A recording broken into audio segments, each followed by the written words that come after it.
앞에 엎드려 주 앞에 엎드려 경배합니다. 오직 주께 주 경배합니다. 다른 신 아닌 오직 주께. 다시 한번 고백합니다. 주 앞에 엎드려 주 앞에 엎드려 경배합니다.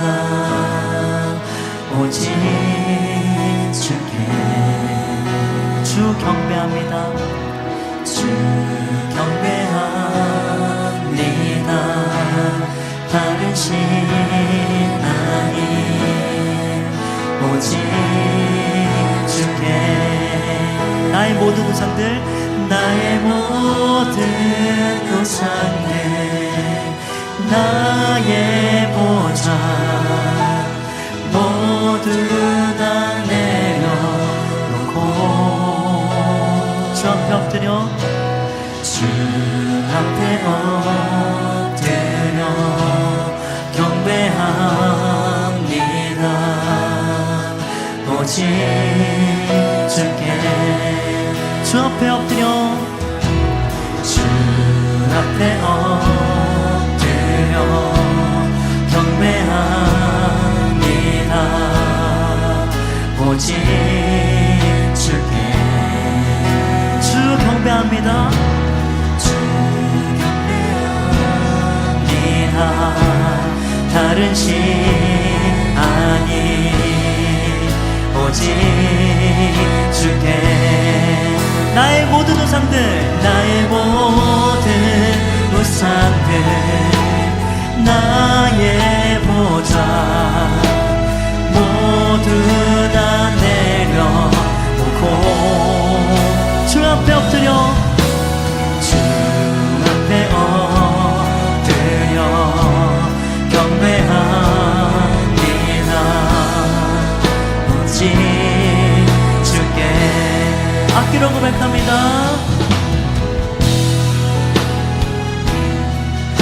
네, 우리 이 시간 정말 우리의 인간적인 마음들을 모두 내려놓고 겸손한 마음으로 주님께 다시 한번 처음부터 고백합니다. 주 앞에 엎드려 주 앞에 엎드려 경배합니다. 경배합니다. 오직 주께 오직 주께 주 경배합니다.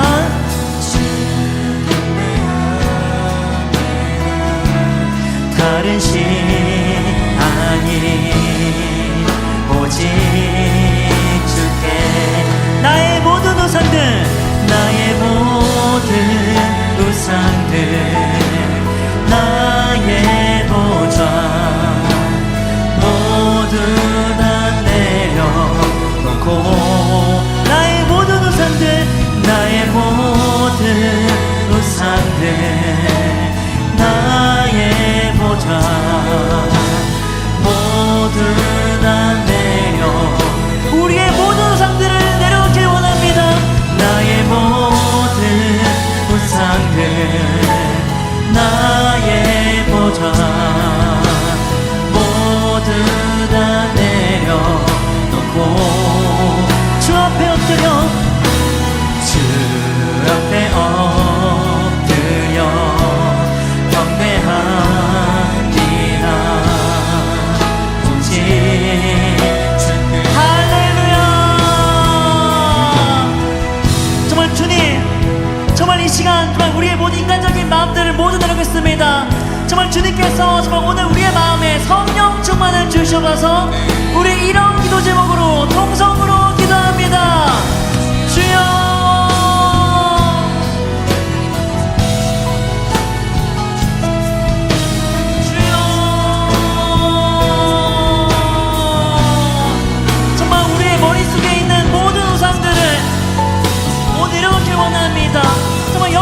주시옵소서.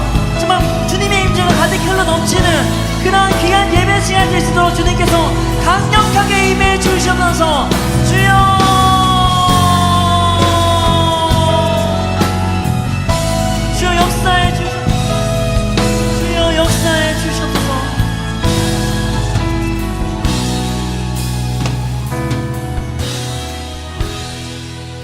주님 감사합니다. 정말 이 시간 예배 속에 정말 우리의 모든 인간적인 마음들 내려놓길 원합니다. 정말 주님께서 주시는 마음, 겸손한 마음, 순종하는 마음을 가지고 정말 삶을 살아갈 수 있도록 역사해 주시옵소서. 오늘 예배 속에 강력하게 임할 주님을 기대하며 이 모든 말씀 살아 역사하시는 주 예수 그리스도의 이름으로 기도드렸습니다. 아멘. 주님께 영광의 박수 올려드립니다.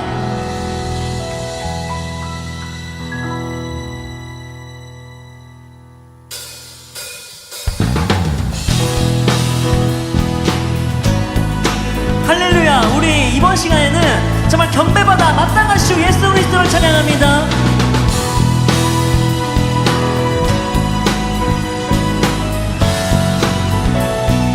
주를 경배, 주를 경배, 주를 경배,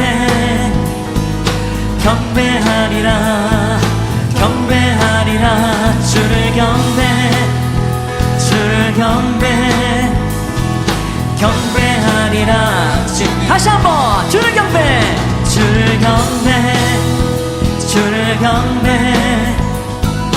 경배하리라, 경배하리라. 주를 경배, 주를 경배, 경배하리라. 주님 나의 힘이 되신, 나의 힘이 되신 여호와여, 내가 주를 사랑하나이다. 여호와는 내 반석이시요, 나를 건지시는 한. 할렐루야. 주를 경배, 주를 경배, 주를 경배, 경배하리라, 경배하리라. 주를 경배, 주를 경배, 경배하리라.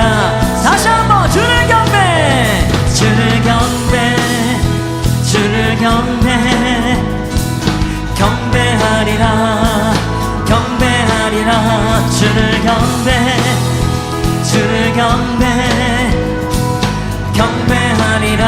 주님 나의 요새가, 나의 요새가 되시는 주님, 주는 나의 하나님이시라.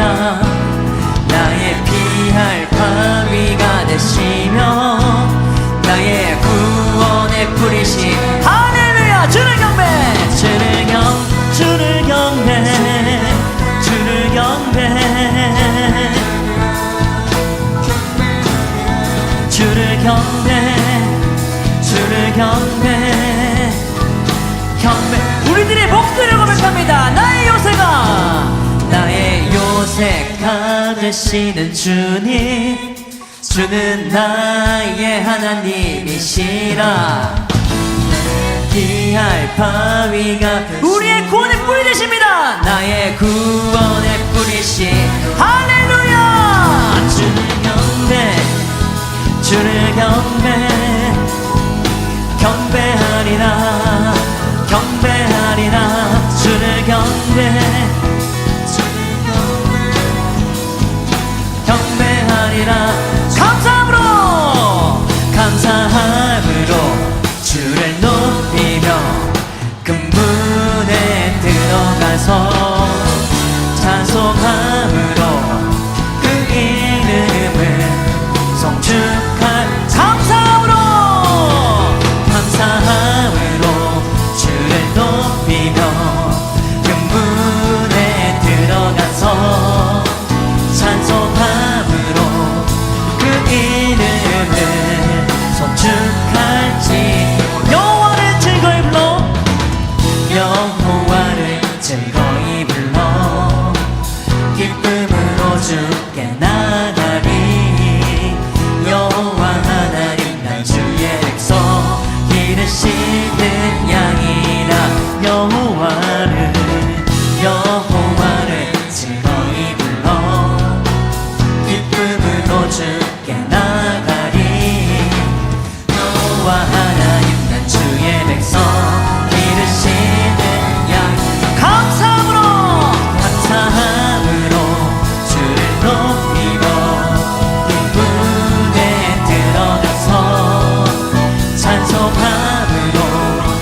이름을 송축할지어다.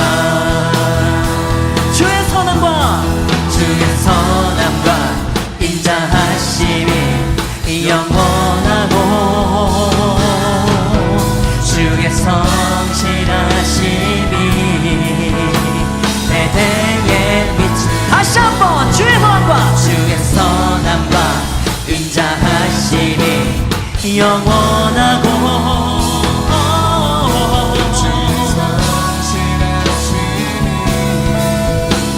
대대에 미치리로다.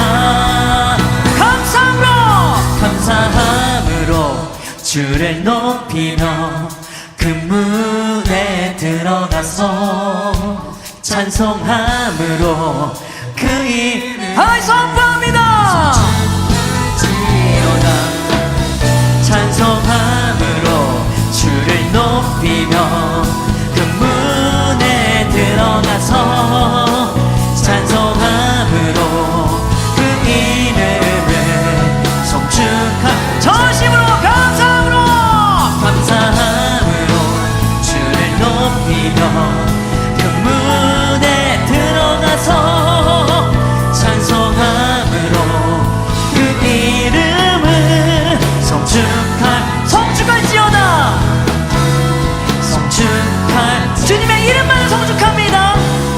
송축할지어다. 아멘. 우리의 찬양을 받아 마땅한 주 예수 그리스도께 감사의 영광의 박수 올려드립니다. 아멘.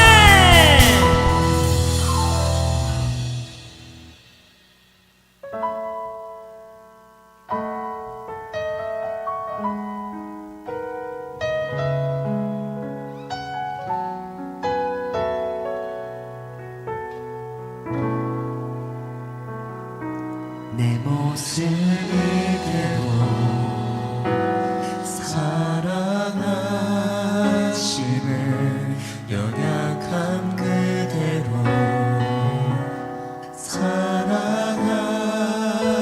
사랑하시네. 나의 모든 발걸음 주가 하시나니 날 인도하소서. 내 모습 이대로 내 모습 이대로 사랑하시네. 연약함 그대로 사랑하시네. 나의 모든 발걸음 주가 하시나니 날 인도하소서. 주의 날개 아래 거하는 것 주의 임재 안에 거하는 것 나의 가장 큰 소망 나의 가장 큰 은혜 주와 함께 동행하느니 주의 날개 아래 거하는 것 주의 임재 안에 거하는 것 나의 가장 큰 소망 나의 가장 큰 은혜 주와 함께 동행하느니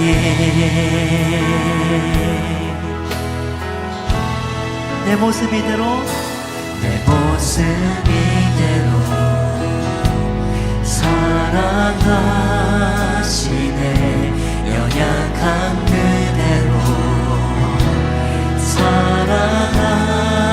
사랑하시네 나의 모든 발걸음 주가 아시나니 날 인도하소서 내 모습 이대로 내 모습 이대로 사랑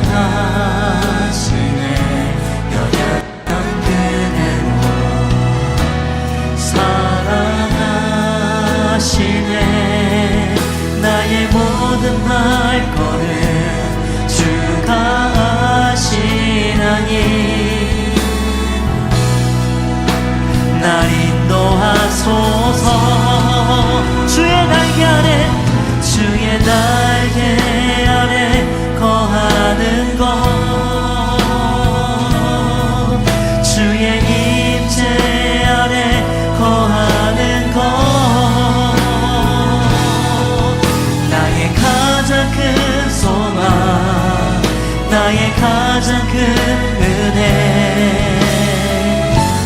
주와 함께 동행하느니 주의 날개 아래 거하길 원합니다.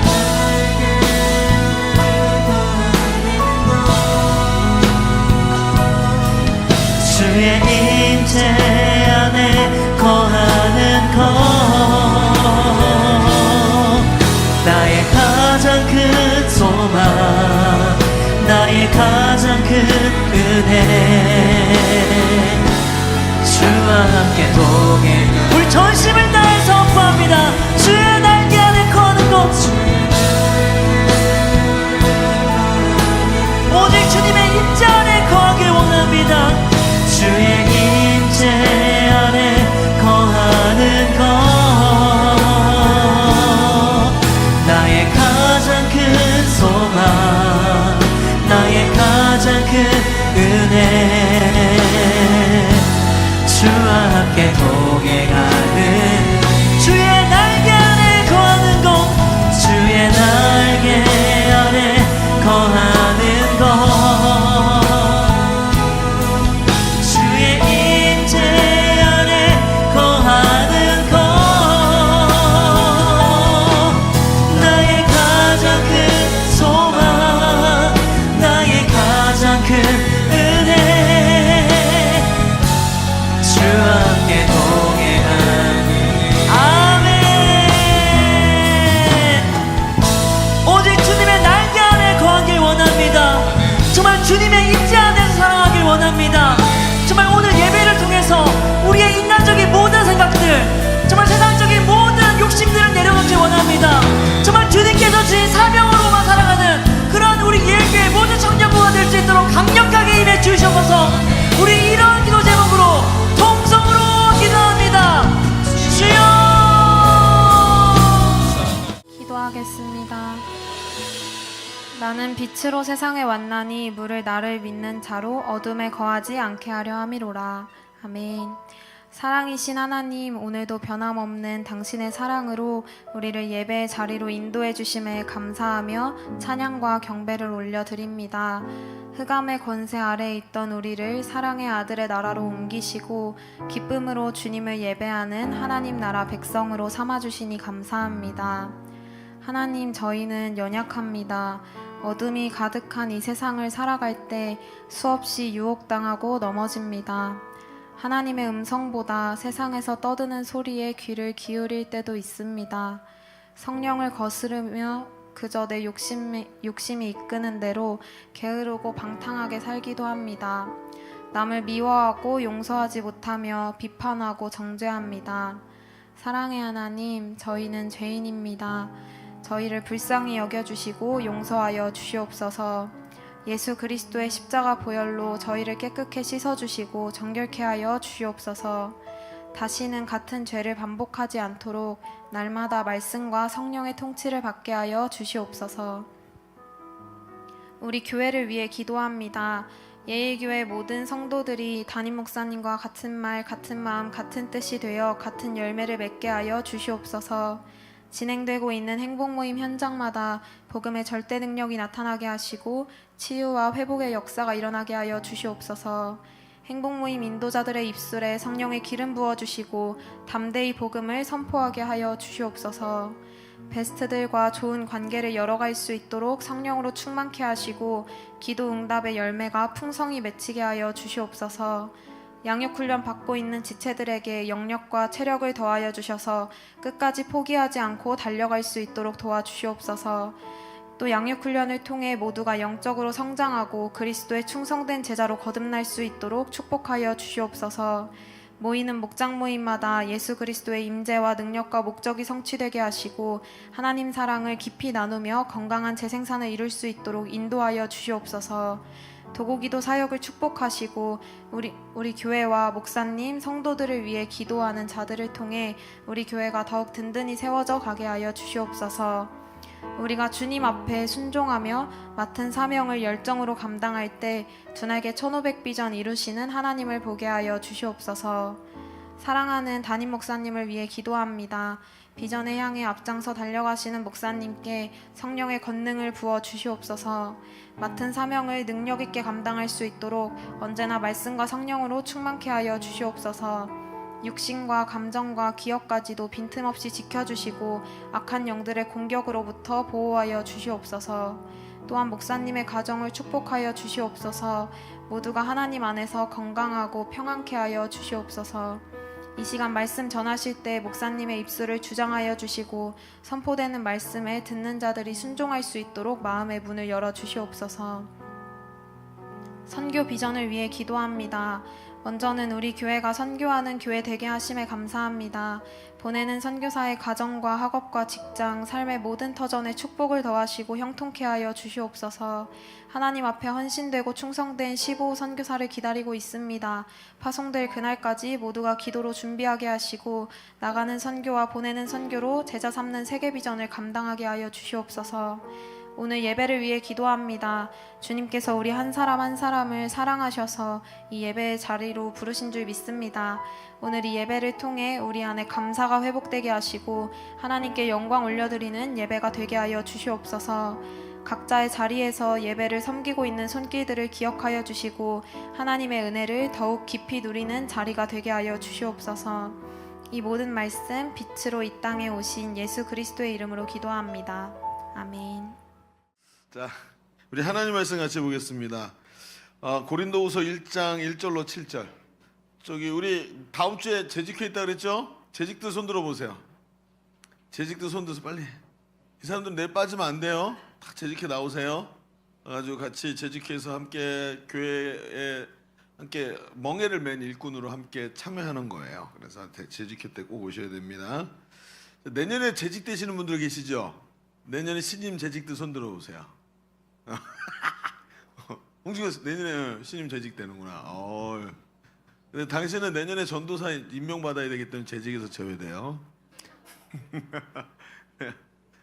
또 있나? 누가 또 다음 주 내년에 35 되시는 분? 예, 35. 예. 형제가 그 재직이요. 다음 내년에. 예. 그래요. 그래. 광수도 이번에 재직되죠? 예, 이번에 결혼했기 때문에 되는 재직이 있어요. 네. 광수가 그러더라고. 자기는 진짜 집사고 너는 가짜 집사야 그러더라고. 그러니까 결혼해서 집사 되기 때문에 진짜 집사라고 그러더라고요. 자, 우리 뭐 그런 이제 적인 얘기는 뒤로 하고, 자 고린도후서 1장 1절로 7절의 말씀 같이 한 절씩 우리 교독하겠습니다. 자, 어려워요 이 얘기가. 그래서 본문을 읽을 때 우선은 먼저 내용을 쭉 파악하면서 읽으셔야 됩니다. 1절 하나님의 뜻으로 말미암아 그리스도 예수의 사도된 바울과 형제 디모데는 고린도에 있는 하나님의 교회와 또 아가야에 있는 모든 성도에게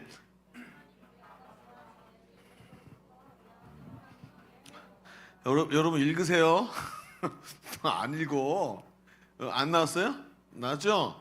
읽으셔야 돼요. 왜냐하면 이 하나님 말씀이니까 같이 읽고 또 은혜를 나눕시다. 자, 3절이에요. 찬송하리로다. 그는 우리 주 예수 그리스도의 하나님이시요 자비의 아버지시요 모든 위로의 하나님이시며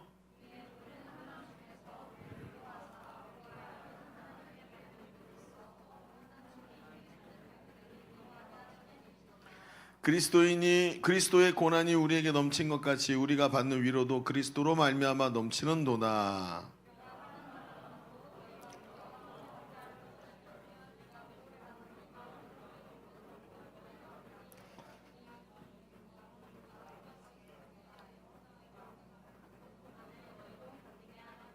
자, 7절을 같이 읽습니다. 너희를 위한 우리의 소망이 견고함은 너희가 고난에 참여하는 자가 된 것 같이 위로에도 그러할 줄을 알미니라. 아멘. 자, 그럼 오늘 말씀이 우리 청년들한테는 좀 먼 이야기로 들려질 수도 있지만 좀 마음을 좀 모아서 같이 말씀에 집중해서 들어보시기를 바라요. 그러면 요즘에 하루아침에 나락 간다는 말이 있죠. 나락이 뭔지 아세요? 나락은 힌디어로 지옥이란 뜻이에요. 그래서 지금 우리가 쓰고 있던 이 나락이란 단어가 한국말이 아니에요. 저기가 불교를 타고 인도에서부터 들어온 말이 나락이란 단어예요. 근데 요즘에 이 하루아침에 나락 가는 연예인들의 이야기가 심심치 않게 들리죠. 요즘에 여행 유튜버 그 곽튜브라는 사람이 유명해져서 TV에 나오다가 한 연예인이 자신의 지인이 한 연예인 이 곽튜브의 지인이 학교 폭력에 연루가 된 기사가 나오자 이 곽튜브가 자기 그 사람을 옹호하는 이야기를 했다면서요. 근데 저는 몰라요. 근데 얘기가 나와서 들었더니 그 옹호하는 이야기를 했다고 이 학교 폭력 옹호했다고 대중들에게 엄청난 비난을 받았다고 그러더라고요. 근데 왜 비난이 이렇게 강했나 그랬더니 이 사람이 자신이 학교 폭력 피해자라고 말을 했었대요. 그래가지고 대중들이 학교 폭력의 피해자이면서도 저렇게 열심히 유튜브 하고 막 이런 걸 보면서 뭐 구독도 해주고 뭐 그러면서 이제 성장한 사람이라는 거예요. 그런데 이 사람이 말 한마디 잘못해서 분위기가 흉흉해져서 프로그램에서 하차하는 이야기들이 막 나오고 있고 막 이런다 그러더라고요. 그러면서 이런 생각이 드는 거예요. 이걸 보면서 야, 사람이 이게 영원한 게 없구나. 그러니까 대중의 인기를 등에 업은 사람은 대중 때문에 이제 주저앉는 거예요. 이게 사람이 서 있는 자리가 딱 이렇구나. 뭐냐면 말이죠. 저는 이런 생각을 들어요. 제가 굉장히 많이 한 얘기인데 사람이 지속하는 것이 세상에서 제일 어렵다. 제가 그랬죠. 자주 말했죠. 지속이라는 게 어렵다는 거야. 한 번 잘하고 두 번 잘하는 건 어떻게 할 수 있어요. 노력하면. 그런데 그 상태를 지속하는 게 왜 어렵냐면요. 인간이 지속적 존재가 아니기 때문에 그래요. 사람은 말이죠. 늘 순간을 살아가죠. 오늘 내가 건강하죠. 여러분 언제까지 건강할 것 같으세요? 여러분 젊죠. 언제까지 젊을 것 같으세요? 저도 제가 나이가 이렇게 된 줄 몰랐었어요. 2달 전까지. 2달 전에 알게 됐어요. 여러분 사람이 이렇게 나이를 먹고 한 인생이 휙 하고 지나간다는 걸 나중에 가서 알게 돼요. 그러면서 인간이라는 존재가 늘 순간을 살아가는구나 하는 것을 느껴요. 그래서 사람이 지속적으로 무언가를 유지하는 것이 쉽지가 않아요. 특별히 지속적으로 좋은 본을 보이고 평생을 좋은 길로 걸어가는 것은 아주 어려운 일이죠. 오늘 좋은 좋은 본을 보이는가 싶으면 내일 치부를 드러내고 한 방에 날아가는 게 사람 아니에요? 여러분 저는 이것 때문에 저 자신도 그래요. 오늘 내가 담임 목사로 서 있지만요. 내가 담임 목사다 하고 생각하고 있지만 어느 날 제가 실수 한번 잘못해갖고 저 나락으로 떨어질 수 있는 존재라는 걸 자꾸 인식하면서 사는 거예요. 조심해야 돼. 모든 걸 한꺼번에 이룰 수도 있고 하나님의 교회가 한꺼번에 무너질 수 있는 거예요. 정말 조심해야 돼. 이런 생각을 해요. 왜? 사람은 순간적인 존재이기 때문에 그래요. 오늘 잘 되는가 싶다가도 종교 지도자도 여러분 많은 사람들의 존경을 받던 사람들도 언젠가 갑자기 치부가 드러나서 한 방에 끝나는 거예요. 여러분 그러나 아이러니한 것은 말이죠. 인류 역사상 가장 아름답고 본이 되는 사람들은 말이죠. 가장 지속적으로 그 길을 달려온 사람들이 그 길에 서더라는 거예요. 인류 역사상 가장 아름답고 본이 되는 것들은 지속적으로 그 길을 달려간 사람들에게서부터 나오더라는 거죠. 그렇죠. 가장 위대한 음악들, 위대한 예술품들 보세요. 지속한 사람들에게서부터 나오는 거예요. 믿음의 거장들을 보세요. 전부 지속한 사람들에게서부터 나온 거죠. 그러니 오늘 우리가 이 이야기가 참 오늘 우리에게 중요한 것 같아요. 우리는 인생의 고비가 찾아오죠. 무슨 일이든지 고비를 넘어가야만 지속할 수 있고 그 고비를 뚫고 나가야만 지속이 되는 거예요. 그러면 오늘 이제 우리가 읽은 말씀에 이 바울이라는 사람이 이런 부분에서 굉장히 중요한 이야기를 우리에게 하는 거예요. 저는 바울을 생각할 때마다 그 말씀 있죠. 내가 믿음을 지켰다. 달려갈 길을 달려가고 믿음을 지켜서 이제 후로는 나를 위하여 의의 멸류관이 예비되었다라는 말씀이 전 바울에게 있어서 가장 강력한 말씀으로 들려요. 왜요? 평생을 그 길을 달려왔다. 이 얘기거든요. 이제 전제와 같이 내가 부어졌고 마지막 순간이 내게 다가오고 있는데도 여전히 믿음을 지키며 달려가는 사람, 끝이 좋은 사람이란 말이에요. 그래서 저는 바울의 글을 읽을 때마다 이 부분을 염두에 두고 읽어요. 여러분 오늘 이 말씀을 좀 봅시다. 말씀을 보면서 끝까지 온전한 삶, 중간에 가다가 이 길이 틀어지는 사람이 아니라 끝까지 오늘의 길을 견지하면서 우리의 가장 연약한 우리의 본성인 찰나라는 것을 넘어서 순간이라는 걸 넘어서 지속적으로 우리의 인생 전체가 하나님 앞에서 끝까지 자랑스러운 삶이 되어야 되겠다 하는 이런 마음을 가지고 보는 거예요. 그러다 보니까 여러분 제가 아까 시작하면서 얘기했죠. 청년들에게는 좀 먼 얘기같이 느껴질 수도 있다고. 근데 여러분 그렇지 않아요. 이 길은요. 지금 잘 잡아야 끝까지 가는 거예요. 중간에는요. 이런 방향 전환이 안 된다는 거죠. 그러니까 여러분 오늘 이 말씀을 잘 들어보세요. 그리고 물론 목사님의 말씀이니까 듣던 얘기가 나올 거예요. 그러나 이 말씀의 깊은 곳을 좀 바라보면서 우리의 삶에 대한 이 길들을 좀 다시 잘 설정해 볼 수 있는 시간이 됐으면 좋겠습니다. 자, 주보를 펼쳐 보시면 주보 3면에 오늘 말씀의 제목은 끝까지 온전한 삶이라고 정해놓고, 이게 좀 지루하고 어려운 말씀이 될 거예요. 각오를 하시고 듣겠다는 의지를 가지고 좀 들어보십시다. 자, 오늘 두 가지 얘기를 할 텐데 첫 번째는 이거예요. 첫 번째는 끝까지 온전한 삶은 말이죠, 내가 하나님의 일꾼이라는 동기가 분명해야 돼요. 그 동기가 뭐예요? 내가 하나님의 일꾼이다라는 거예요. 자, 말씀을 좀 봅시다. 오늘 본문에 보면 고린도 교회에 보낸 바울의 두 번째 편지죠. 그래서 고린도후서의 첫 부분, 이제 인사의 부분들이에요. 그래서 제 앞에는 항상 인사, 나 바울은 고린도 교회 성도들에게 은혜와 평강을 있기를 원하노라, 막 이런 얘기들이 쭉 나오는 거죠. 근데 그 첫 번째 인사의 1절에 보니까 이런 말씀이 있어요. 자, 1절 같이 볼까요? 하나님의 뜻으로 말미암아 그리스도 예수의 사도된 바울과, 이렇게 얘기를 해요. 여러분 보세요. 자신이 하나님의 뜻에 의해 사도가 되었다라고 먼저 말을 시작해요. 바울 서신을 보면 거의 공통점이 처음 시작할 때 자기가 하나님이 나를 부르셔서 내가 사도가 됐대요. 여러분 말이 그럴 법도 한 게, 사도는 예수님께 직접 사사를 받은 12명이에요.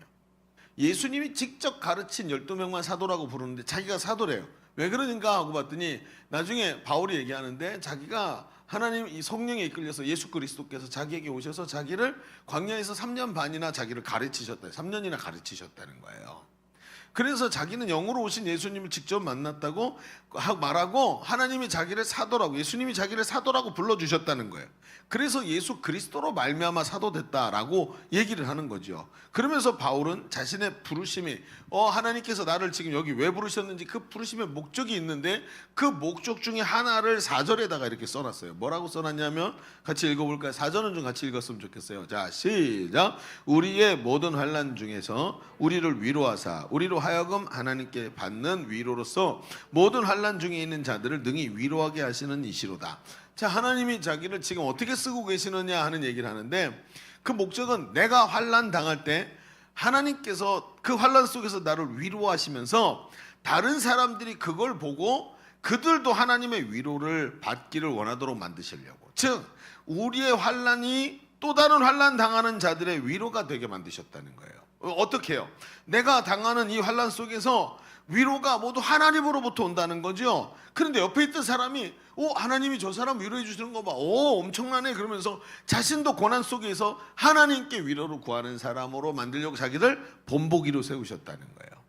비록 내가 감옥에 갇혀 고난당하지만 내가 이게 오늘 내가 부르심 받고 여기 있는 이유다라는 대단히 충격적인 말인 거예요. 여러분, 이 말씀에서 위로라는 이 단어는 파라칼론이라는 단어를 쓰는데, 이게 원어가 이게 무슨 뜻이냐면 안위하다, 위로하다라는 단어가 파라칼론이에요. 그런데 이게 동사 원형이 뭐냐면 파라칼레오예요. 근데 파라칼레오가 파라칼론이 되면서 문법이 어떻게 변했냐면 현재 분사형으로 딱 바뀌어요. 그래서 이 내용이 어떻게 진행이 되냐면, 하나님의 위로하심이 중단이 없이 끊어지지 않고 계속 위로하심이 지금까지 오고 있다는 얘기가 되는 거예요. 여러분, 이게 무슨 뜻일까요? 왜 하나님의 위로가 중요하냐면, 지금 바울은 말이죠, 가는 곳곳마다 바울을 죽이려고 하는 사람들, 유대인들로 가득 차 있었어요. 심지어는 어느 정도였냐면, 바울을 뒤쫓는 사람들이 있었는데, 바울을 뒤쫓는 사람들의 특징, 이 사람들이 자기들이 바울을 죽이기 전까지 먹지도 않고 마시지도 않겠다, 이런 말을 했던 사람들이 바울을 뒤쫓고 있는 거예요. 그러니까 늘 가는 곳곳마다 바울에 대한 흉흉한 소문이 있었고, 처음에는 시비를 못 걸어서 그냥 내버려 뒀는데 바울이 뭔가를 할 때 사람들이 변화되고 막 이럴 때마다 시비를 걸었고 바울을 죽이려고 하는 일들이 곳곳에 있었단 말이죠. 그런데 중요한 게 뭐예요? 파라칼론이라는 이야기가 뭐예요? 하나님께서 그때마다 계속 그때마다 위로해 오셨고, 지금도 위로하고 계시고 앞으로도 위로하실 것을 이야기하고 있는 거예요. 끊임없이 찾아오는 환난이 있지만 그에 상응해서 계속되는 하나님의 위로하심이 역설적으로 그걸 두 개를 중화시켜 버리는 거죠. 그러니까 사방에서 막 날라오는데, 날라올 때마다 하나님이 탁 쳐내시는, 탁 쳐내시고 탁 쳐내시고 탁 쳐내시면서 하나님의 위로가 계속 오는 거예요. 그러니까 어때요? 바울이 복음을 증거하다 여러 차례 극심한 환난을 겪었으나 그 가운데서 하나님의 위로하심이 계속 있는 걸 옆에서 보는 거. 와, 바울 봐. 저 죽을 것 같은데? 막 목숨이 생명줄이 저 끝단에서 달랑달랑 거리는 것 같은데 하나님 그때마다 하나님의 능력으로 쳐가지고 막 살려내시고 변화시키시는 것을 자기도 바울 자신도 체험하지만 그 옆에서 보면서 역시 하나님이 역사하시고 계시는구나 하면서 위로를 얻게 만드시더라는 거예요. 여러분 실제로 그렇죠. 사도행전 14장에 보면 바울이 루스드라에서 돌 맞아 죽게 되는 장면이 나와요. 복음을 전했더니 악한 마귀가 사람들을 충동질해서 바울을 돌로 치는 거예요. 그래서 사도행전 14장 19절에 보면 이렇게 나와요.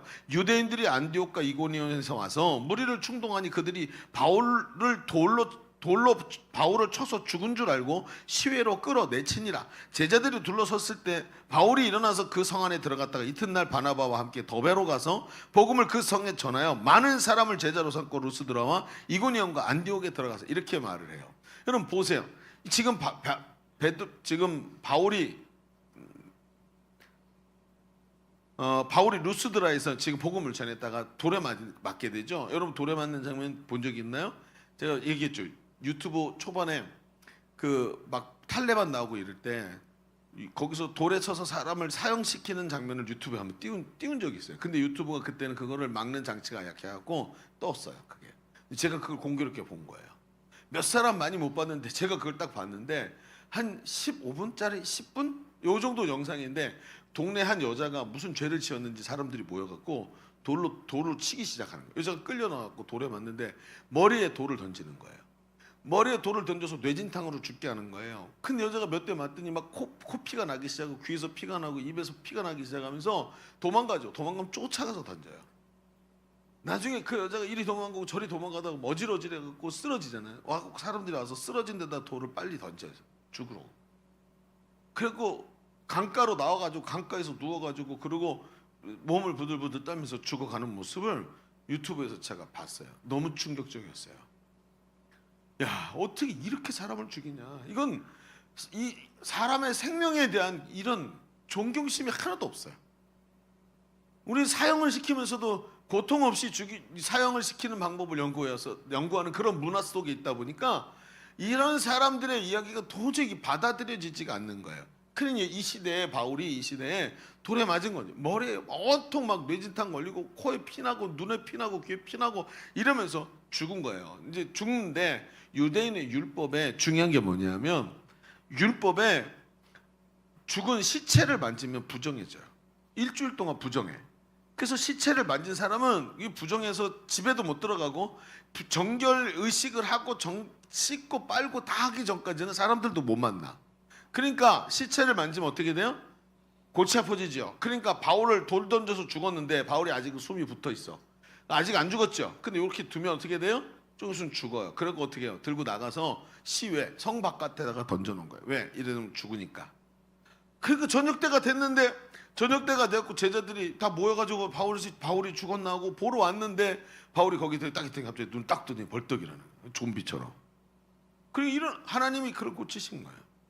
일어나고 다시 그 성에 들어가서 다시 그 성에 있는 제자들을 다 정리를 해주고 단도리를 하고 나와서 바나바와 함께 더베라는 곳으로 바로 옆 동네 더베로 갔는데 어떤 일이 벌어져요? 21절에 보니까 그 성에 복음을 전해서 많은 사람을 제자로 삼고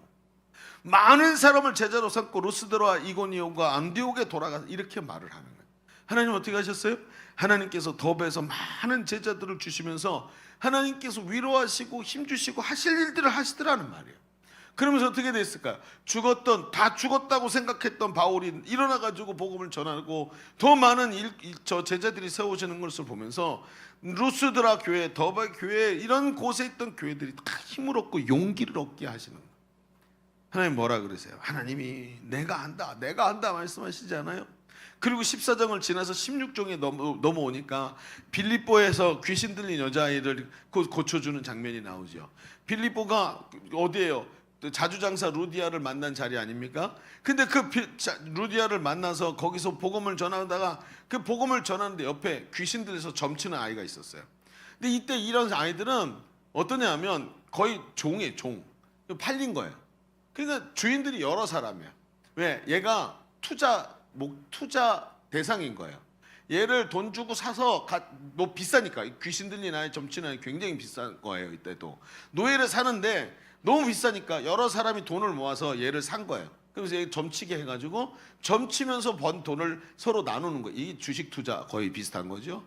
그런 식으로 얘를 이제 소유하고 있었던 사람이 있었던 거예요. 근데 이때 이 아이가 하도 옆에서 방해를 하니까 바울이 귀신을 쫓아버린 거예요. 그랬더니 이 주인들이 이제 고소를 하겠죠. 고소하고 사람들에게 와갖고 막 사람들 흥분하게 만들어가지고 바울이 어떻게 됐냐면 바울과 실라가 재판도 받지 못하고 채찍질 당하고 감옥에 갇히게 되죠. 여러분 근데 기가 막힌 건 뭐예요? 제가 이 장면이 여러분 생각해야 돼요. 바울이 채찍이 맞아서 등에 피가 졸졸졸졸 나요. 누워 자지도 못해요. 고통스러워가지고. 그런데 감옥에 딱 갇히더니 찬송하고 기도하더래요. 이 장면이 이해가 되는 거예요. 저는 왜? 여러분 바울이 어때요? 이유 없는 고난과 환난이 없구나. 내가 고난 당할 때마다 하나님이 일하시는구나. 뭔가 뜻이 있는 고난이지 나는 그냥 허투루 고난 당하는 게 아니고 하나님이 뭔가 하시려고 하는 거구나. 자 오늘도 보세요. 어땠어요? 지금도 이유를 알 수 없게 채찍질 당하고 재판도 받지 못하고 여기 감옥에 갇혔어요. 지금 너무 고통스럽고 아픈데 하나님이 일하실래나 보다 하고 생각하고 기도하고 찬양하는. 그런데 기도하고 찬양하는데 아니나 다를까 감옥이 진동하고 잠겨있던 옥문이 탁 열리기 시작하더니 그리고 자기 손목과 발목에 채있던 착고가 탁 풀린 거예요. 이거 무슨 뭐 갑자기 버튼 눌러고 삐 하고 열린 것도 아닌데 갑자기 쫙 하고 열리는 거죠. 자 그러면 이쯤 되면 어떻게 해야 돼요? 이쯤 되면 아이고 하나님 우리를 내보내시는구나 하고 나가야 되는데 바울과 실라가 나가지를 않는 거예요. 분명히 이렇게 억울한 고난을 당한다면 분명히 하나님 이유가 있는데 아니 지금 채찍에 맞고 고통당했는데 지금 문을 여신다고? 하나님 지금 나가요? 이거 맞은 건 뭐예요? 하나님 분명히 일하시잖아요. 내 고난이 있는데 왜 하나님 그냥 문을 여세요? 라고 생각하고 있는데 조금 있다가 이 감옥의 옥사장이 막 옥문이 열린 소리가 나니까 후다다닥 뛰어 들어오는 거예요. 근데 이게 지하 감옥 아니에요? 지하 감옥에서 보는데 komkom하니까 밤이니까 문만 열려 있는 게 보이는 거죠. komkom하니까 아무도 안 보이는 거예요. 그러니까 이 간수장이 어떻게 했어요? 간수장이 다 도망쳤구나 하고 생각하고 자기는 결국 이 사형당할 테니까 이 명예를 지키고 가족들 지켜야 되니까 마지막에 칼을 들어서 자기 목을 찌르려고 하는 거예요. 자살을 하려고 해요. 바울이 그걸 보고 깨닫죠. 아 저놈 때문이었구나. 내가 여기 들어온 게. 하나님 저놈을 구원하려고 하시는구나. 그리고 어떻게 해요? 그 꼼꼼한 속에 앉아있던 그 바울이 갑자기 소리를 지르죠. 멈춰라. 멈추시오 하고 얘기를 하죠. 그리고 그 간수장의 집에 가갖고 복음을 전하고 거기 그 집과 그 가족이 다 구원을 받죠. 이 여기서 나오는 유명한 장면이 뭐야? 주 예수를 믿으라. 그러면 너와 내 집이 구원을 얻으리라 하는 말씀하면서 구원받게 돼요. 자 그런데 하나님의 위로가 임했나요? 아니요. 이제부터 시작이에요. 보세요. 바울이 누구예요? 로마 시민권자예요. 아침이 딱 됐는데 그 사람들 놓아주고 내보내라 그랬더니 바울이 안 가네. 왜 당신 안 가십니까? 그랬더니 나를 그냥 보내려고 나 로마 시민권자예요 라고 얘기를 하니까 난리가 난 거예요. 왜? 로마 시민권자는 재판을 받지 않고 처벌받으면 절대로 안 되는 거예요. 그렇죠? 시민권이 있으니까 무조건 재판부터 받아야 돼요. 항소하면 항소해가지고 어디까지 올라갔어요? 나중에 바울이 항소하면 어디까지 가요? 가이사한테까지 가는 로마 황제한테까지 재판받을 권리가 있는 거예요. 근데 그냥 쳤단 말이에요. 난리가 났죠. 그러니까 그 도시에 높은 사람들이 와서 어떻게 해요? 싹싹싹 빕니다. 아 선생님 제가 그런 줄 모르고 경고망동을 했습니다. 한 번만 용서를 해주시지요. 너무나 고통스러우셨겠지만 한 번만 용서를 해주시면 저희가 이거 은혜를 갖겠습니다. 막 이러지 않았겠을까요? 그랬더니 바울이 뭐라 그랬을까요? 제 성경에 안 써 있는 거예요. 제가 지금 그 내용들을 갖고 추측해내는 얘기예요. 바울이 이렇게 얘기했을 거예요. 뭐라고요? 그래요? 그럼 날 좀 따라오시오. 그리고 어디로 갔을까요? 이제 막 시작된 빌립보 교회. 이 루디아의 집에서 이제 막 시작된 빌립보 교회에 가지요. 가갖고 떠나야 되니까 빌립보 교회 성도들을 모아놓고 이제 나는 가오. 누가 지켜보고 있어요? 이 높은 사람들이 지켜보고 있는 나는 가오. 당신들을 내가 참 이렇게 사랑하고 하고 앞으로도 믿음으로 잘 승리하시오 하고 얘기해주면서 딱 째려보는 거예요. 뭐라고? 무건에 한마디가 나가죠. 봤냐? 얘네 건드리면 다시 올 거야. 내가 이 사람들을 사랑하고 이 사람들 교회로 세워놨는데 이 사람들을 건드리지 마시라. 내가 만약에 당신들이 이 사람 지켜주지 못하면 내가 다시 와서 당신들이 나를 재판도 하지 않고 감옥에 가둔 걸 내가 분명히 저기를 죄를 묻겠어, 이 얘기를 암묵적으로 하는 거야. 그리고 떠나지요. 자, 생각해 봅시다. 빌립보 교회 환송을 받으며 떠납니다. 이제 막 시작된 빌립보 교회가 든든한 위로와 소망을 얻게 되는 거예요. 이 다 어디서 일어난 거죠? 바울의 환난을 통해서 일어난 거예요. 여러분, 중요한 얘기가 여기서 나와. 바울은 이런 사건을 늘 봐왔어요. 하나님이 늘 내가 고난당하는 현장에서 분명히 그 고난과 환난을 통해서 하나님께서 분명히 허락하신 것이지만 그곳에 항상 하나님의 능력과 위로가 함께 하는데, 사람들은 그 하나님을 보고 힘을 얻었고 늘 그 위로하시는 하나님을 보면서, 내 고난 속에서 나를 위로해주고 힘주시는 하나님 보면서 많은 사람들이 하나님을 인식하고 예수 믿고 구원받더라는 거예요.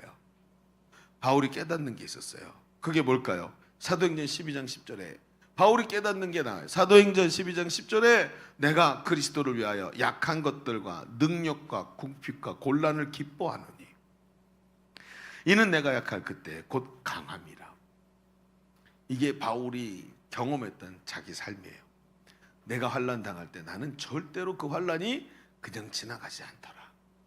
하나님이 위로해 주시고 힘 주시고 해서 무엇이든지 하나님의 능력이 나타나더라. 이게 바울이 느낀 자기 고난이에요. 여러분 보십시오. 바울이 고백합니다. 오늘 우리가 읽은 말씀 4절에 우리의 모든 환난 중에서 우리를 위로하사 우리로 하여금 하나님께 받는 위로로서 모든 환난 중에 있는 자들을 능히 위로하게 하시는 이시로다. 하나님이 그런 분이래요. 내가 고난당하면서 그 고난에서 내가 위로받는 것 때문에 하나님이 또 다른 사람이 나를 보고 위로받게 만드시더라. 5절 그리스도의 고난이 우리에게 넘친 것 같이 우리가 받는 위로도 그리스도로 말미암아 넘치는도다. 여러분 잘 들으십시오. 우리가 믿음의 길을 가면서 환난이 찾아오고 고난을 당합니다. 안 당하지 않아요. 분명히 당해요. 한두 번이 아니라 지속적으로 오는 거예요. 그냥 한 번, 두 번 견딜 수 있어요. 한 번은 잘할 수 있단 말이에요. 그런데 있잖아요. 사람이요. 엎친 데 덮치잖아요. 그럼 그때 이길 수가 없는 거예요. 제가 이번에 제 아내가 교통사고 때문에 입원했잖아요. 집에 두 주 동안 집을 비우는데 제 아내가 없는 것만큼 구멍이 뻥뻥 나더라고요. 내가 할 수 있는 게 뭐예요? 로봇 청소기 돌리는 것밖에 없었어. 나는 할 수 있는 게 없어. 아, 아내의 빈자리가 엄청 크구나. 뭐 이런 생각이 드는 거죠. 여러분 그러면서 이런 생각이 들어요. 아, 만약에 여기다 하나만 더 겹치면 진짜 힘들겠다. 만약에 아이가 다쳤어요. 만약에 교회에 불이라도 났어요. 어떻게 됐을까요? 저희가 제 삶이. 야, 엎친 데 덮친다는 말이 이게 지금 난리, 완전히 이건 내 손에서 어쩔 수가 없는 건데 하나님께서 수많은 그 환난 속에서도 나를 지키시고 인도하고 계시는구나. 바울이 그걸 깨닫는 거예요. 하나님이 한두 번이 아니라 지속적으로 엎친 데 덮친 격으로 오는데 그때마다 하나님께서 옆에서 탁 쳐내시고 하면서 다 지켜내고 계시는 걸 보는 거예요. 바울은 바로 하나님께서 자신을 부르신 것과 그 부르신 이유를 정확하게 알고 있었고 이 환난의 의미도 너무나 잘 알고 있었어요. 그래서 가는 길이 똑바로 가면서 중간에 픽 꺾이긴, 중간에 가다가 아, 하나님 이력이에요? 아, 하나님 진짜 너 섭섭해, 이렇게 말하지 않고 정확하게 그 길을 걸어갈 수 있었던 거예요. 여러분 바울은 자신의 삶과 사역의 의미를 알고 있었어요. 이것이 바울의 온전한 삶의 모습을 끝까지 견지할 수 있었던 이유라는 거예요. 자, 우리 첫 번째 얘기를 좀 정리해 봅시다. 우린 지금까지 끝까지 온전함을 잃지 않는 삶에 대한 이야기를 나누고 있어요. 그 첫 번째로 온전한 삶은 내가 하나님의 일꾼이라는 그 동기가 뚜렷해야 된다라고 얘기했습니다. 하나님은 바울을 부르시고 그 환난 중에서도 하나님이 위로와 함께 하시면서 사람을 든든히 세워가시고 교회를 세워가시는 것을 보았습니다. 그래서 바울은 항상 하나님의 위로로, 자신의 환난이 항상 하나님의 위로로 맞춰지는 것을 보게 된 거예요. 여러분 오늘도 하나님이 일하시는 줄로 믿습니다. 그 위로 때문에 오늘 우리가 사는 거예요. 자, 그런데 이런 생각이 들어요. 제가 이 말씀을 쭉 준비하면서 새벽에 하나님 앞에 묵상을 하게 됐어요. 하나님, 그래 맞아요. 저는 이 말씀에 정말 100% 공감하고 하나님 동감합니다. 저에게 은혜가 됩니다. 그런데 하나님, 이런 생각이 드는 거예요. 하나님, 환난은 아무리 하나님의 은혜가 있어도 부담스러워요. 환난이란 건 어떻게든 피하고 싶어요. 사람은 누구나 평안하기를 원해요. 그런데 하나님, 이런 환난을 꼭 쓰셔야만 되나요? 오늘 우리가 읽은 게 7절인데 8절부터 뭐라고 써 있는 줄 아세요? 심지어 바울이 뭐라 그러냐면 살 소망까지 끊어졌대. 그 환난 때문에. 아, 이제 여기가 끝이구나, 죽었구나, 이제 이런 생각을 할 만큼 살 소망까지 끊어졌대. 꼭 그러면 제가 하나님께 질문하는 거예요. 하나님, 꼭 이렇게 환난 말고는 방법이 없는 건가요? 이런 생각이 드는 거예요. 그러면서 환난은 좀 그래도 하나님 아닌 것 같습니다, 이런 얘기를 하게 되죠. 그랬더니 하나님이 제 묵상 중에 하나님 저에게 주시는 마음이 이런 거예요. 야, 너 환난이 싫다라고 얘기했지? 환난은 피해가고 싶다고. 그런데 그것이 착각에서 시작되는 생각이라는 거 알고 있니? 라고 얘기하셔요. 착각에서 시작되는 생각이래요. 왜?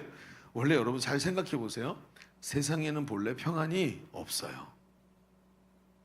세상에는 본래 평안이라는 게 우리가 이 땅에서 육신을 입고 살아가는 내내 평안으로 위장한 절망은 있어요.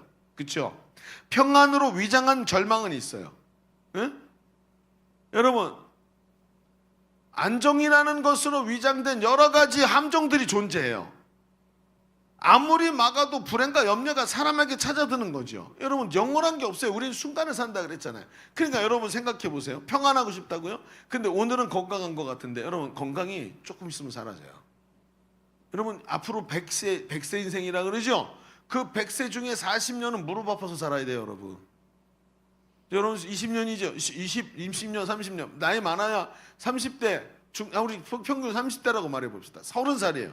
그럼 앞으로 30년 지나면 그때부터 죽을 때까지 40년 동안 무릎 아파서 살아야 돼요, 여러분. 끔찍하죠. 세상에는 평안이라는 게 사실은 없어요. 그런데 뭐라고 생각해요?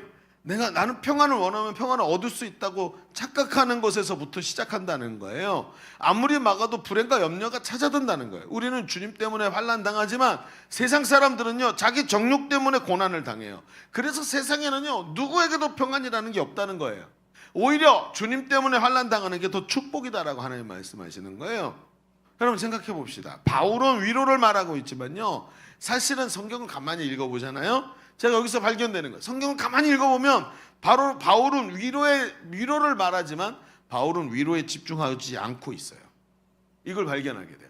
바울은 위로에 대해서 말하지만 위로에 집중하는 게 아니라 위로 뒤에 있는 것에다가 집중을 해요. 그래서 환난이 힘들지만 바울이 무너지지 않는 것은 위로 자체가 아니라 위로 뒤에 있는 것에 바울이 생각하고, 위로는 뭐예요? 그 뒤에 있는 것을 향해서 가기 위한 징검다리로 쓰고 있어요. 그럼 그 뒤에 게 뭔지 봐야 되겠죠? 자, 두 번째 얘기를 한번 해봅시다. 두 번째 얘기에 조금만 더 얘기를 진행해 볼게요. 여러분 25분밖에 안 됐어요. 네. 그래요. 오늘 우리 빨리 이 말씀 맞출게요. 그래요. 힘들지요? 말씀이 오늘 힘든 날이야. 자, 같이 봅시다. 두 번째, 일꾼은 일이 힘들어도 뒤에 있는 소망을 보기 때문에 동기를 잃지 않아요. 말도 진짜 어려워. 그래요. 무슨 얘기냐면 그 일꾼은 말이죠, 하나님의 일꾼이 돼야 된다. 일꾼이란 정체성이 있어야 된다 그랬잖아요. 그런데 그 일꾼은 힘이 들어도 그 뒤에 있는 소망을 보기 때문에 비전이라는 동기, 삶의 동기를 잃어버리지 않는다는 거예요. 한번 얘기를 조금만 더 해볼게요. 오늘 진짜 나도 힘들다. 그만할까요? 빨리 하고 마칠까요? 그래요. 자, 오늘 말씀을 보면 환난과 하나님의 위로에 대해서 말을 하다가 바울이 단어를 탁 바꿔버려요. 7절, 우리가 읽은 말씀의 7절 마지막 절이에요. 자, 이렇게 말해요. 같이 읽어볼게요. 시작. 너희를 위한 우리의 소망이 견고함은 너희가 고난에 참여하는 자가 된 것 같이 위로에도 그러할 줄을 알미라. 자, 이 무슨 얘기냐면 바울이 고난 가운데서 고린도 교회를 격려할 수 있는 것은 소망 때문이래요. 소망이 너희를 위한 우리의 소망이 견고하대요. 왜 소망? 도대체 무슨 소망? 그랬더니 너희가 고난에 참여하는 자가 된 것 같이 위로에도 참여할 것을 알기 때문에 내 소망이 굉장히 강력하다라고 바울이 이야기를 하는 거예요. 그러니까 바울이 말하는 것은 그 고난과 위로의 결과물이 뭐예요? 소망이라는 거예요. 바울이 환난에서 하나님의 엄청난 위로를 경험하는 것을 그들이 보면서 그들이 복음을 위해 고난에 참여한 것 같이 하나님께서 바울을 통해 보여주시는 위로에도 저들이 함께 참여하게 될 것을 알고 있다라고 얘기를 하는 거예요. 이 무슨 얘기? 갈수록 어렵네. 그래서 이 얘기를 아까 일부 예배 때 했더니 다 주무시더라고요. 그래가지고 더 이상 설명하면 안 되겠다 이렇게 생각하고 다 포기하고 한 가지 얘기를 제가 끄집어냈어요. 여러분 올림픽을 봤죠? 파리 올림픽을 보세요. 파리 올림픽에 금메달을 딴 사람이 있었어요. 그럼 금메달을 따면 그 금메달의 기쁨을 누가 가장 크게 누릴까요? 1번 선수 본인, 2번 코치, 3번 협회장, 4번 부모님. 누가 가장 크게 누릴까요? 어렵군요. 1번 자기 본인이죠.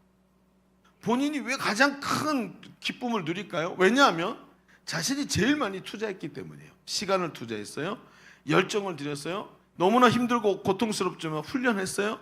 자기의 인생이라는 그 좁은 문을 통과해서 한 사람밖에 얻을 수 없는 금메달을 위해서 자기 인생 전체를 걸었어요. 그래서 금메달을 땄을 때 가장 기쁜 사람은 자기 본인인 거예요. 왜? 제일 많은 것을 거기다 넣었기 때문에.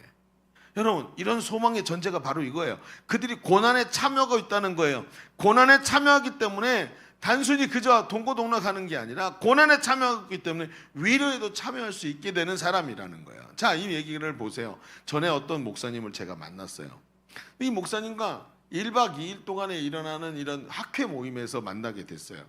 근데 이 모임에서 잠깐 만났기 때문에 지금은 오래된 얘기라서 그분의 얼굴도 기억이 안 나요.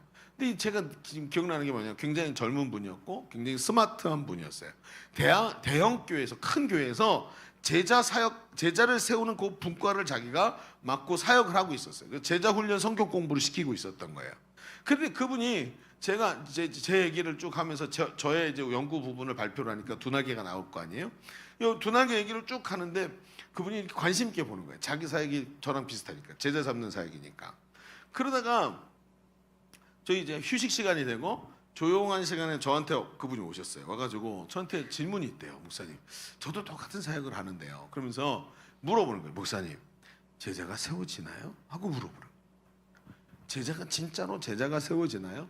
무슨 말인 줄 아세요? 자신은 제자를 세우는 성경 공부를 맡아서 계속 사람들을 가르치는데 사람의 본성이 이기적이라서 예수님 제자로 세워도 세워지느냐는 거예요. 이기적인 사람 성품을 갖고 있는데 어떻게 세워지느냐, 이런 얘기예요. 공감이 되는 질문이었어요. 자신이 해보니까 사람의 변화라는 것이 너무나도 더디고 그 환경이나 근본이 바탕에 깔려있는 성품이나 이런 근본이 너무나 취약해서 겉으로 보기엔 변화된 듯 보여도 또 다시 예전으로 돌아가더라. 이기적인 형상 모습으로 돌아오고 예수님 제자의 삶을 금방 포기하더라는 거예요. 그럼 제가 이분과 대화를 하는데 이분의 말 속에서 자기 사역에 대한 깊은 회의감을 발견했어요. 아, 이분이 지금 지쳤구나. 하도 해도 안 되니까. 그래서 제가 그분의 사역에 대한 이야기를 조금 들었어요. 전체적인 흐름이 어떻게 돌아가는지. 그러면서 제가 대답을 했어요. 목사님, 저는 제자를 삼는 게 아니고 사실은 두날개를 하고 있는 겁니다. 그런데 이 두날개에서 제자 세우는 방법이 굉장히 독특한 게 하나 있어요. 그게 뭔데요? 그러는 목사님, 사람이 아무리 가르쳐도 그냥 변화되지 않죠. 그렇죠. 그냥 다 변화 안 됩니다. 당연히 변화가 되지 않습니다. 대신에 그 사람에게 예수님의 비전을 그 사람이 가지게 만들고 그 사람이 다른 사람을 가르치고 본을 보이게 하면 이 사람 변합니다. 이게 두날개가 다른 점이에요. 굉장히 의아해하는 거예요. 제가 설명한 게 이런 거예요. 여러분, 제자대학에 가면 이런 슬로건이 있죠. 제자는 사역의 현장에서 성장한다. 사역자는 사역의 현장에서 성장하는 거예요. 사역의 현장에서 한 영혼은 구원받기 위해서 기도하고 그 한 영혼을 사랑해서 관계를 맺고 행복 모임에 초청하고 섬기며 그러면서 어떻게 되죠? 영혼 사랑하는 마음이 가슴에 쑥 들어와요. 여러분, 그냥 가만히 앉아 있잖아요. 절대로 영혼 사랑하는 마음 생기지 않아요. 아우니치 가죠? 아우니치 갔다 온 분들의 간증을 들어보세요. 영혼 사랑하는 마음이 확 들어왔대죠? 왠지 아세요? 3일 동안 아침부터 저녁까지 전도만 해요. 전도만 하면서 나도 모르게 전도 현장에 딱 쓰잖아요. 그 영혼을 향한 사랑의 마음을 성령님이 부어주시는 거예요. 여러분, 아침에 매일 전도팀 제가 만들었어요. 저도 아침에 매일 전도하던 시절이 있었단 말이에요. 같이 아침에 전도할 때는요, 사람만 보면 가슴이 뜨거워. 지하철에 내 옆에 사람 앉으면 이 사람 전도하고 싶은 생각이 들고 이 영혼이 구원받았을까가 굉장히 궁금해져요. 그런데 있잖아요, 전도 현장에 가지 않잖아요. 그러면 내 옆에서 사람이 죽어도 끔찍해, 그러고 피해요. 여러분, 굉장히 중요한 얘기예요. 올림픽에서 왜 그 사람이 가장 큰 기쁨을 누린다고요? 내가 가장 많은 걸 투자했기 때문이라고요. 여러분 셀리더가 되어보세요. 셀리더가 되어서 다른 사람 앞에서 본은 보이는 삶을 살아야 되니까, 제자를 세워야 되니까 내 앞에 있는 사람에게 본을 보면서 애쓰는 삶이 되는 거예요. 이제 새 가족이 들어왔는데 이 새 가족 앞에서 내가 믿음 생활 잘하고 내가 하나님 앞에서 온전히 서는 삶의 모습을 자꾸 보여주는 거예요. 그러다 보니까 어때요? 여러분 목장 식구들이 목자를 존경하기 시작해요.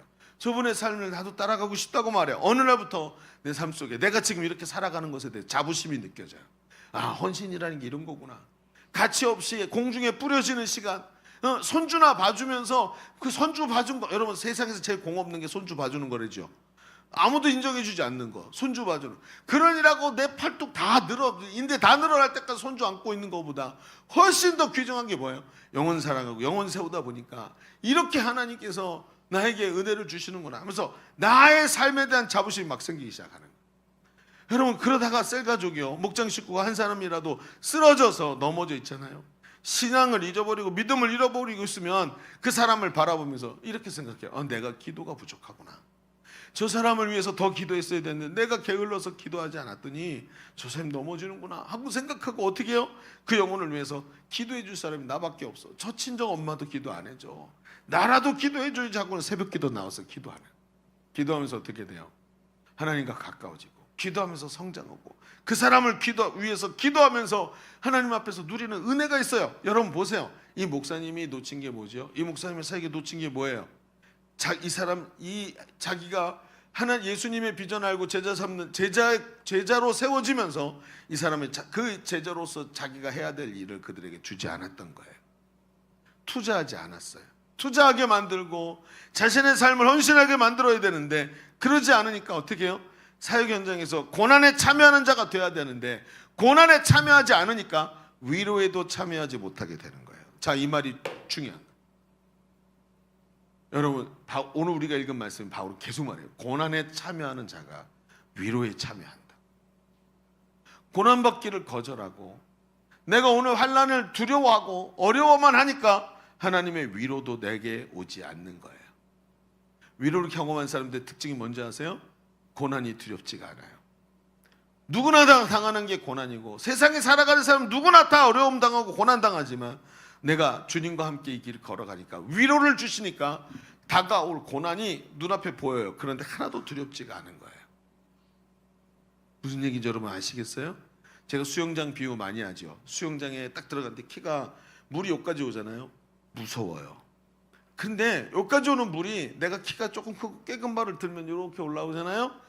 그러면 수영장 물이 하나도 무섭지 않아요. 이게 아주 다른 거예요. 내가 하나님의 위로를 체험하잖아요. 고난이 하나도 안 무서워요. 그런데 그 위로를 받지 못하면, 위로를 체험하지 못하면 고난이 두려워서 계속 고난을 피하게 되는 거예요.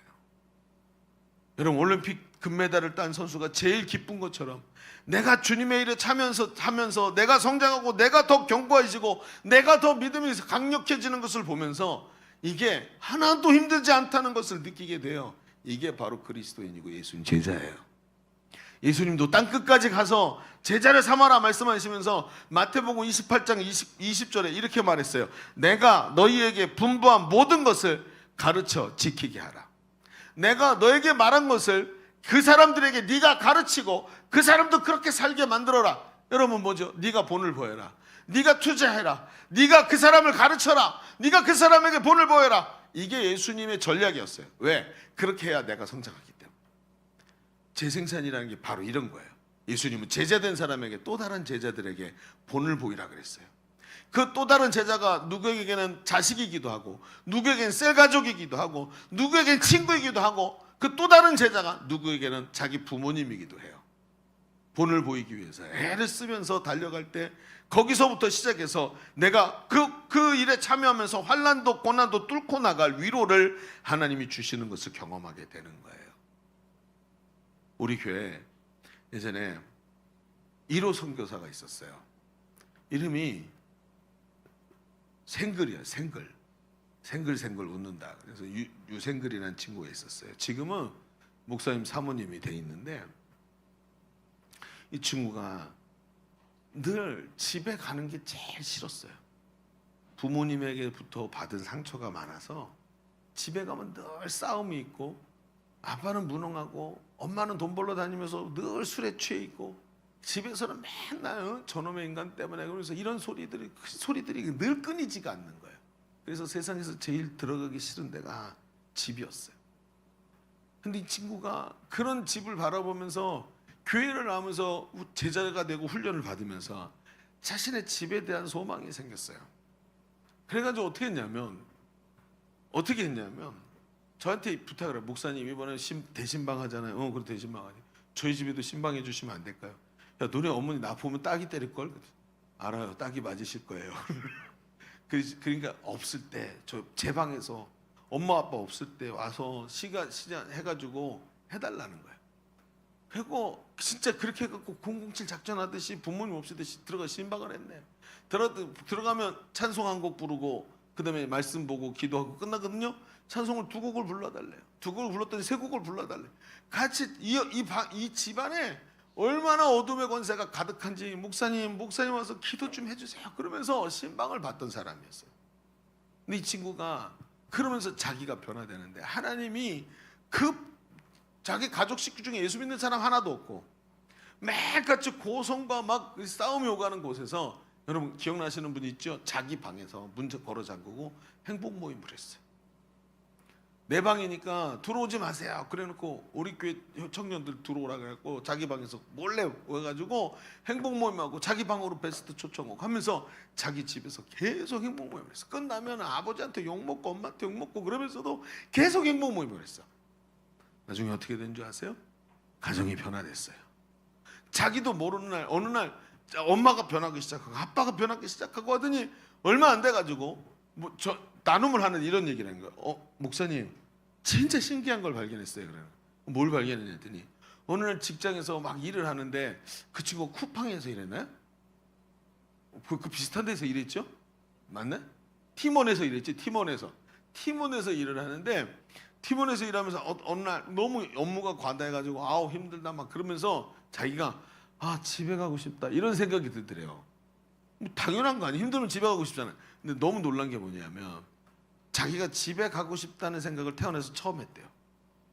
집은 맨날 싸우고 집은 맨날 고성이 오가는 곳이었는데 막 폭력이 난무한 곳이었는데 자기가 집에 가고 싶다는 생각을 처음 했다. 하나님이 얼마나 나를 위로해 주시는지 그 축복을 누리고 있다고. 그리고는 선교사 간 거예요. 그리고 하나님이 자기를 위로해 주시는 것을 거기서 경험하면서 청소년들 세우려고 애쓰고 막 이러면서 선교사로 나가서 하나님 앞에 세움받고 하면서 하나님이 그 분명한 가치를 부어주시면서 이 친구를 회복시켜 주신 거예요. 가정을. 여러분 생각해 보세요. 이 소망이 뚜렷하기 때문에 환난이나 고난이 무섭지 않고 그것들이 나를 가로막을 수 없는 거예요. 그래서 일꾼은 힘이 들어도 그 뒤에 있는 소망을 보기 때문에 그 비전, 동기를 잃지 않게 되는 거예요. 우리 교회를 보세요. 우리 교회는 제자 삼는 세계 비전에 사로잡혀서 두날개 1500배 비전을 이루는 교회예요. 여러분 그렇습니다. 하나님의 뜻에 사로잡히는 거예요. 그 일이 하나님이 나를 일꾼으로 부르셨다라는 것을 확신하고 달려가는 거예요.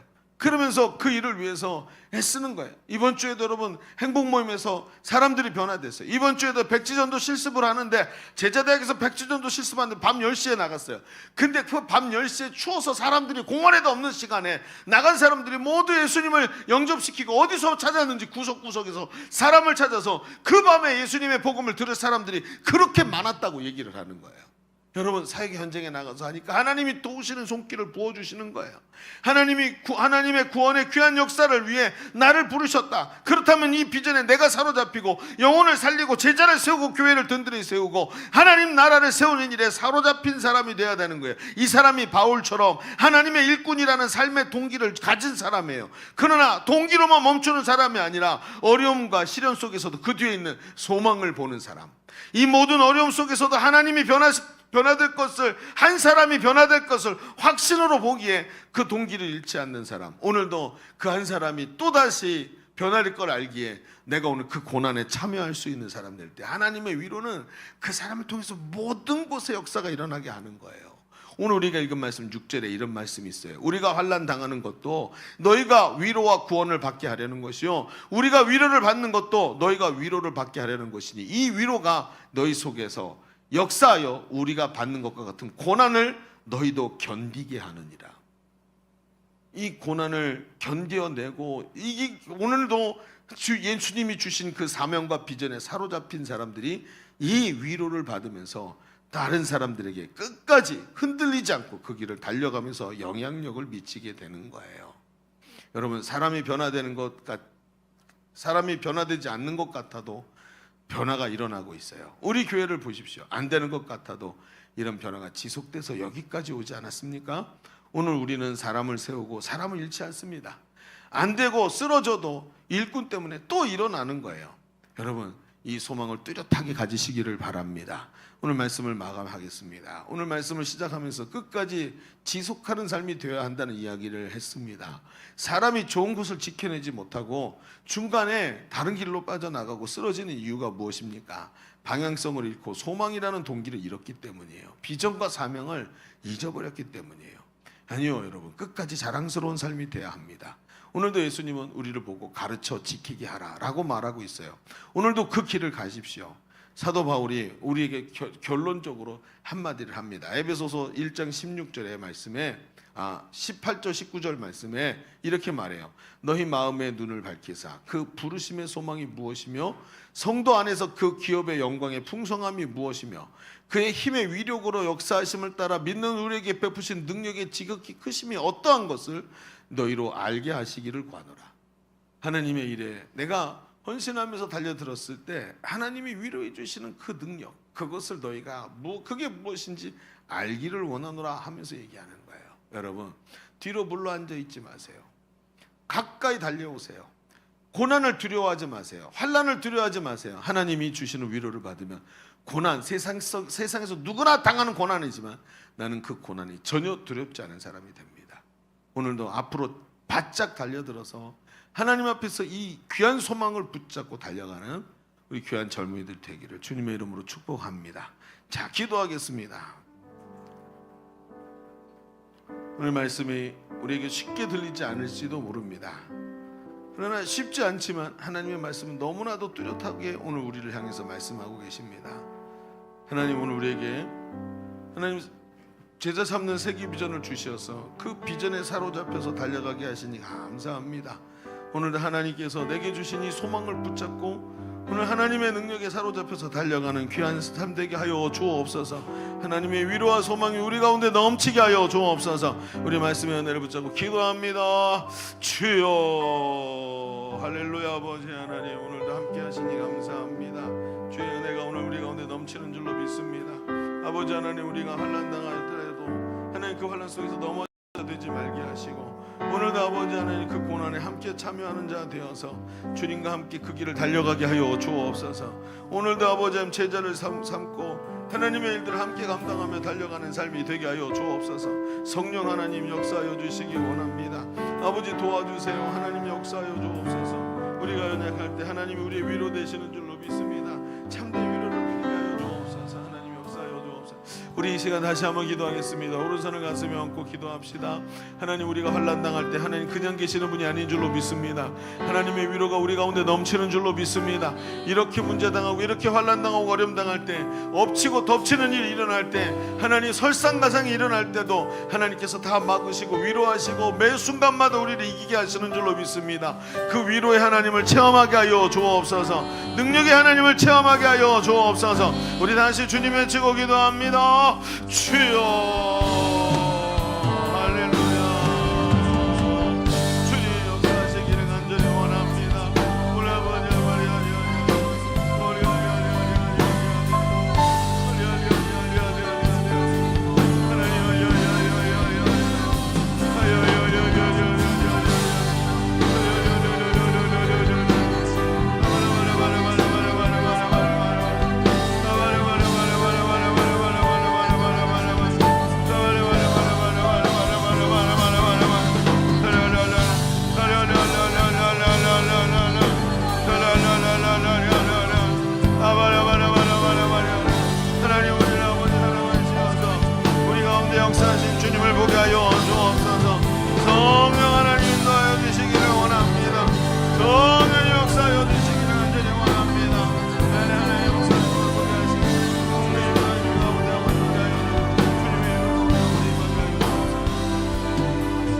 하나님, 오늘 하나님의 위로가 고난 중에 있는 우리 가운데 있는 줄로 믿습니다. 이 위로로 인해서 수많은 사람들이 우리의 삶을 바라보면서 하나님 역사하시는구나, 하나님 일하시는구나 하고 깨닫고 주님께로 나오는 역사가 일어날 줄로 믿습니다.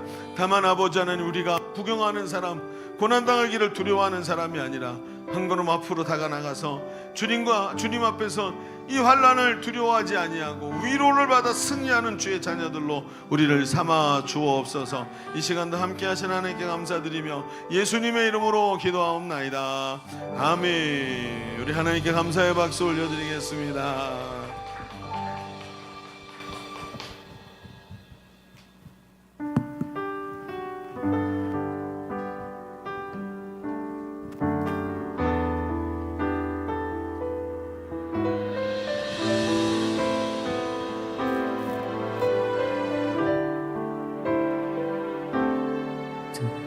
침묵 속에서도 난 믿네. 능하신 내 주님 일하고 계심을 보이지 않아도 들리지 않아도 약속하신 대로 행하고 계시네. 하지만 그리 아니하셔도 믿네. 선하신 내 주님 난 사랑하심을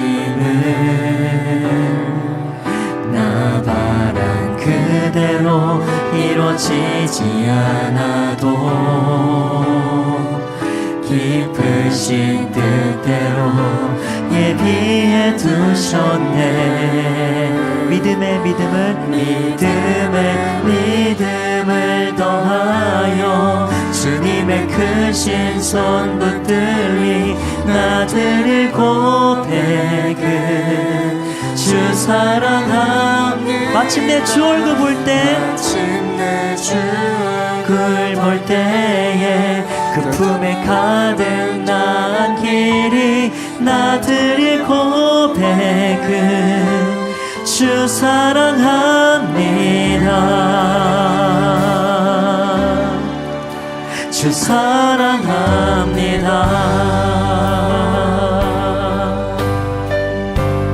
어두운 침묵 속에서 침묵 속에서도 난 믿네. 능하신 내 주님 일하고 계심을 보이지 않아도 들리지 않아도 약속하신 대로 행하고 계시는. 하지만 그리 아니하셔도 믿습니다. 하지만 그리 아니하셔도 믿네. 선하신 내 주님 나 사랑하심을 나 바란 그대로 이루어지지 않아도 기쁘신 뜻대로 예비해 두셨네. 믿음을 더하여 주님의 크신 손 붙들리 나들의 고백은 주 사랑합니다. 마침내 주 얼굴 볼 때에 그 품에 가득 난 길이 나들의 고백은 주 사랑합니다. 믿음을 더하여 믿음을 더하여 주님의 크신 손 붙들리 나들의 고백은 주 사랑합니다. 마침내 주 얼굴 볼 때에 그 품에 가득 난 길이 나들의 고백은 주 사랑합니다.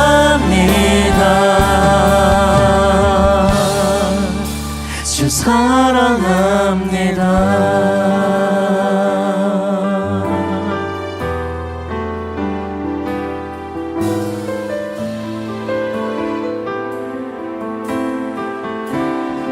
우리 영광의 주님께 감사의 박수 올려드립니다. 자, 우리 같이 드려진 예물로 해서 기도하십시다. 하나님 감사합니다. 이렇게 귀한 날 주셔서 예배하게 하시고 하나님의 말씀 듣게 하시니 감사합니다. 하나님께서 오늘 주신 말씀과 같이 그저 하나님 환난과 고난을 두려워하고 멍에 매기를 어려워하는 사람이 아니라 하나님 앞에서 귀하게 본이 되고 또 다른 사람을 세워가는 이 귀한 일들을 우리가 함께 감당하는 하나님의 일꾼들 다 되게 하여 주옵소서. 오늘 하나님 옆에 빈손으로 오지 아니하고 주님께 마음과 정성을 다해서 예물을 준비해서 올려드린 손길들이 있습니다. 귀한 손길들을 하나님 축복하여 주시옵시고 하늘의 것으로 땅에 기름진 것으로 그 손을 채우시어서 이 땅에서 비지 아니하도록 하나님 축복하시는 은혜를 누리게 하여 주옵소서. 돌아가는 발걸음 주님 지켜주시옵시고 한 주간의 삶 속에서도 하나님 영광이 드러나는 아름다운 삶이 되도록 하나님 축복하여 주옵소서.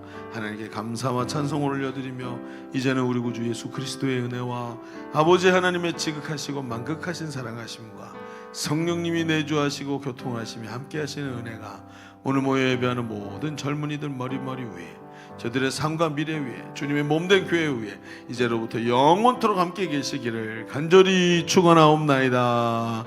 아멘. 우리 하나님께 큰 영광의 박수 올려드립시다.